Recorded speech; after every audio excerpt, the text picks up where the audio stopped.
So in this video today, we're going to be talking about a man who has done a lot of good during the lockdown. That's Manchester's one and only Marcus Rashford. So since the lockdown, and this is a tweet from the 4th of June, so it's a couple of weeks old. But yeah, Marcus Rashford has started a charity that raised £20 million and helped feed 2.8 million children, launched a Christmas box campaign with Selfridges to help Manchester's homeless, learnt sign language to judge a poetry competition in a deaf school. He's 22, and he's done more. He's done more than this since then. And so he's penned a letter. So this is from Gary Lineker. As you asked footballers to step up and do their bit a couple of months ago, Matt Hancock, perhaps in return you could help one of them who's already done immeasurable good. Cheers. And Gary's right, because if we look at Marcus Rashford's letter, you can see him talking about when he was playing for England. On a week that would have been open, or that would have opened up UEFA Euro 20. I want to reflect back on May 27th, 2016, when I stood in the middle of the stadium light in Sunderland, having just broken the record for the youngest player to score in his senior international match. I watched the crowds waving their flags, fist pumping, the 3 lines on the shirt, and I was overwhelmed with pride, not only for myself, but of all of those who had helped me reach this moment, achieve my dream of playing for England and playing for the national team. Understand, without kindness and generosity of the community I had around me, there wouldn't have been a Marcus Rashford you see today, 20-year-old black man, lucky enough to make a career playing the game I love. My story to get here is all too familiar for families in England. My mum worked full time, earning minimum wage to make sure I had a good. I always had a good evening meal on the table, but it was not enough. The system was not built for families like mine to succeed. However hard, regardless how hard my mum worked, and he's absolutely right here, because the system doesn't work. Because if you got a parent who's always working all the time, how are they supposed to look after their kids if they're constantly at work, and also the mental and physical fatigue of working full time? How are you supposed to look after kids, especially if you have multiple kids as well? The summer school should have been filled with pride. Once more, parents and children waving their flags, but in reality, Wembley Stadium could be filled twice more with children who have had to skip meals during the lockdown due to their families not being able to access food. 200,000 children, according to the Food Foundation estimates, and so that's 200,000 kids who have had to skip meals. You know how tough that is. As a kid and as a parent, how hard that would be, knowing that you couldn't feed your child. That must be one of the worst pains a parent would feel. 10 years ago, I would have been one of those children, and you would never have heard my voice and seen my determination to become part of the solution. He's right. A lot of us who are mid 20s sort of are very lucky to have grown up under a New Labour government, purely because they did massive help with social stuff. You can argue it wasn't enough in some places. There was one food bank, I believe, under New Labour. You can say that's one too many. But if we look at how things are now, it's pretty bad at the moment. And so, I was lucky, even if it was a Blair government that did some abhorrent things, I was lucky to have grown up under that government rather than under the government that we have now. As far food poverty in England is a pandemic and could span generations if we don't correct now. Whilst 1.3 million children are registered for free school meals, 1/4 of these children would not have been given any support since the school closures were ordered. And 1.3 million children, that's 1.3 million children that will not be helped by central government properly. In one of the richest economies in the world, which other top 6 economies, bar America, does this sort of stuff? Does Germany do this sort of thing? I believe they're 4th biggest economy. France, who are overtaking us, I believe, do they do this sort of stuff? It's just scary. And if we look here, Rashford continued to talk. He said, I also received a tweet from an MP who told me this is why the benefit system is there. Rest assured, I am fully aware of the universal credit scheme, and I am fully aware that the majority of families applying are experiencing 5-week wait delays. Universal credit is simply not a short-term solution. I also know from talking to people that there is a 2-child per family limit, meaning someone like my mum would only have been able to cover the cost of 2 of her 5 children. In April 2020, 2.1 million people have claimed unemployment-related benefits. This is an increase of 850,000 just since March. As we approach the end of the furlough scheme and a period of mass unemployment, the problem of child poverty is only going to get worse. Parents like mine would rely on kids clubs over the summer break, providing a safe space and at least one meal whilst they work. Today, parents do not have this as an option. If faced with unemployment, parents like mine would have been down at the job centre first thing Monday morning to find any work that enables them to support their families today there are no jobs. Because obviously you can't go to the job centre and do that, especially because job centres aren't the best at helping people find jobs. The only thing they do really is make sure you're looking for work. As a black man from a low income family in Withamshire, Manchester, I could have been another statistic. Instead, due to the selfless actions of my mum, my family, my neighbours and my coaches, the only stats I'm associated with are goals, appearances and caps. I would be doing myself and my family and my community an injustice if I didn't stand here today with my voice and my platform and ask you for help. The government has taken a whatever it takes approach to the economy. I'm asking you today to extend that same thinking to protect all vulnerable children across England. I encourage you to hear their pleas and find your humanity. Please reconsider your decisions to cancel the food voucher scheme over the summer holiday period and guarantee the extension. This is England 2020 and this is an urgent issue that needs urgent assistance. Please, while the eyes of our nation are on you, make the U-turn and make protecting the lives of our most vulnerable a top priority. Yours sincerely, Marcus Rashford. And we know Boris Johnson has rejected this call from Marcus Rashford, and we'll get to that in a minute. But it's not just Rashford. We have a commissioner and MPs calling for an extension of free school meals. The government is facing growing pressure to extend funding for school meals to all eligible children in England over the summer holidays in response to rising food poverty caused by the COVID pandemic.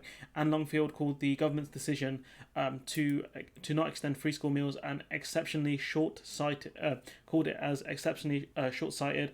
Children's Commissioner for England, Anne Longfield, has written to Chancellor of the Exchequer, Rishi Sunak, urging him to reconsider the government's decision not to extend the free school meals scheme for 1.3 million children who received them throughout the 6-week summer break. So it's not just Marcus Rashford or celebrities. We have a children's commissioner, we have MPs, even Conservative MPs, as shown in this article here. We have David Simmons' statement talking about how this free school meals program isn't the only thing. It needs a lot more. There needs to be a lot more done.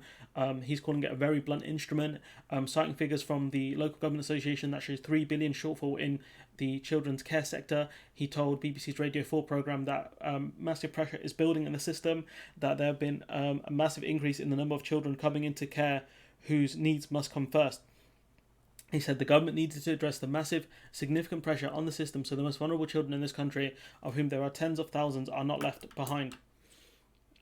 And here we have someone's story, Sonia from Basingstoke, who said she has 3 teenage children. She was talking to BBC Radio 5 Live Drive.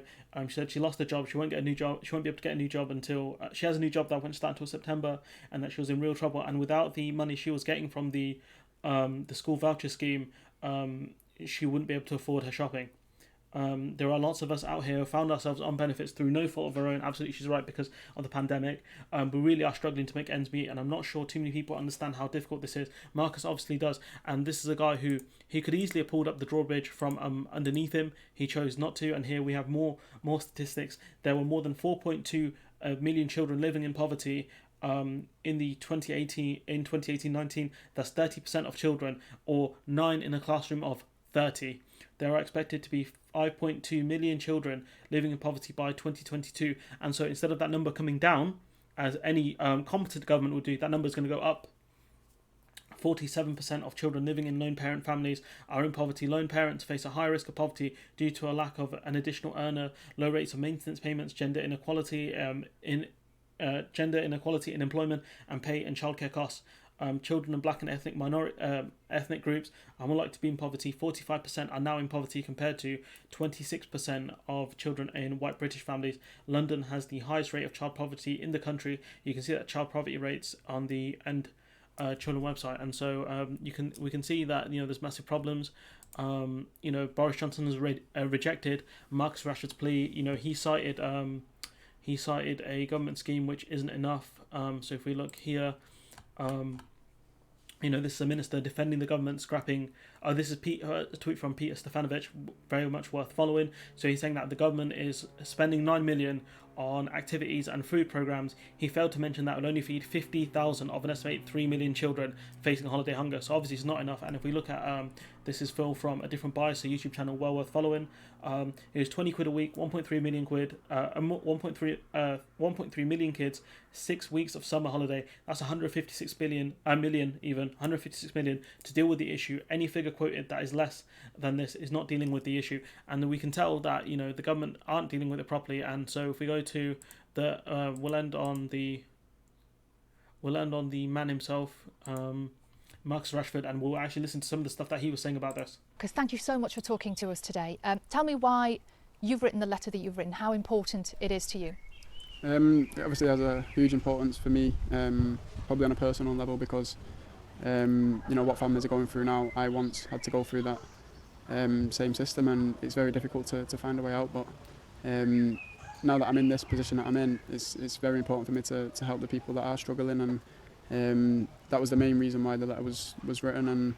And whether the outcome is that it doesn't change or it does change, I know that I've done the right thing in trying to help these people. So take me back to that time that you talk about in the letter. Yeah. How difficult were things for you as a kid when you needed free school meals? Yeah, well, my mum was a single parent. She's got 5 kids that was all living in the same house. Now, the programme that I started at 11 years old, you're supposed to start it at 12 years old, which basically gives you a new accommodation closer to the training facilities and a new school. And she worked that hard to push it forward, because she knew that for me that was the step I needed to take. I needed to be eating the right foods whilst I was growing. I needed to be close to my teammates, my new school friends and stuff like that. So she made that decision when I was 11 years old, and United allowed it. So that was the reason why I ended up going at a younger age compared to the others. It was to help my mum with her situation and also get me out of the situation that we was in. So there's always a big element of sacrifice to try and get to the top level, and that's the one that we had to make initially. My mum, she done the best she could. I remember we used to go to a shop called Pound World, and everything was under £1, and we'd sort of schedule out the week, so we'd get 7 yogurts and you can have 1 yogurt a day and so on. So she done the best she could within the circumstances.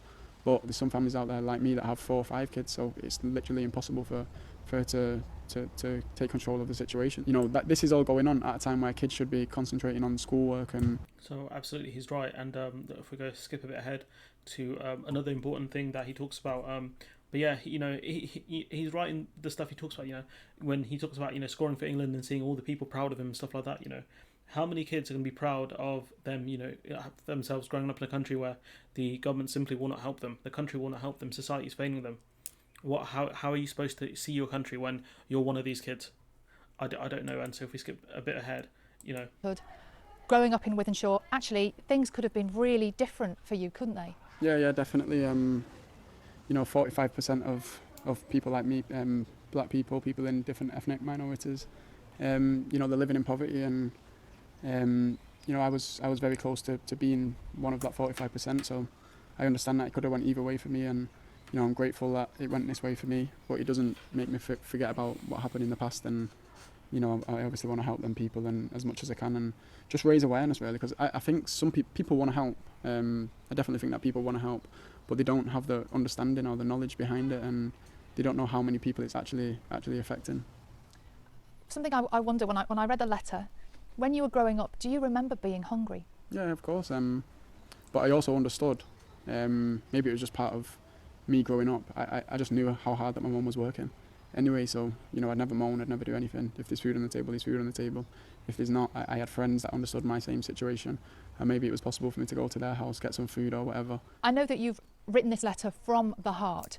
Tell me what you hope you might be able to achieve. Well, basically, I'm just hoping that the government make a U-turn on the decision to stop the free meal vouchers, and I'm just hoping they do it as soon as possible. Really, I know they've mentioned that they usually do this, this time of year, summer holidays, but because of COVID, the situation's been completely different for everyone in the world. So, circumstances change. So I think, for at least summer holidays, they have to be willing to make that decision to go back on themselves. And so, look, we can see from Rashford, absolutely spot on that, he's a guy who knows what it's like to be hungry. He's a guy who knows what it's like when your family are struggling and you've got to rely on the community, you've got to rely on your friends, essentially for food. that's essentially what he was saying there. That if there wasn't any food there, he'd go to a friend's house and who knew his situation, and they would help him out. And obviously he knows how lucky he was to be in that situation, because not everyone can be like that. Not everyone has a community that would help. And so look, I'm gonna leave it there. And let me know what you guys think of Rashford. Obviously not Rashford the footballer, but Rashford the man.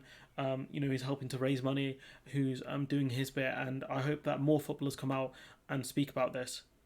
Honestly, I really do, because there would be a lot of other footballers who have grown up poor, who made it through the system, and I hope that more of them are like Rashford, who instead of saying I did it all on my own, I got through, I grew up poor, like someone like Dr. Ben Carson, where he's like, if I can do it, you can do it. Obviously he understands it's not like that, and that he was born with physical attributes, but also that the hard work he put in, the hard work his mum put in, his family, his community put into him in order to help him achieve and become the man we see today, who's associated with Manchester United, who's associated with goals, with caps, with doing charity work. This might not have been the same Marcus Rashford if things had panned out differently for him. And for a person to acknowledge that shows how humble a man he is, how humble a person is, when you can acknowledge that you would not have been successful without the help that you had received, especially when it comes to the world of sports, where he has to have a lot of self-belief, he has to believe in himself to an almost psychotic degree, especially when things are going wrong. And so look, shouts out to you, man, Marcus Rashford. You're a true man amongst men, or however the saying goes. And look, let me know what you guys think in the comments below. Like, comment, share, subscribe, and hopefully I'll see you in the next one.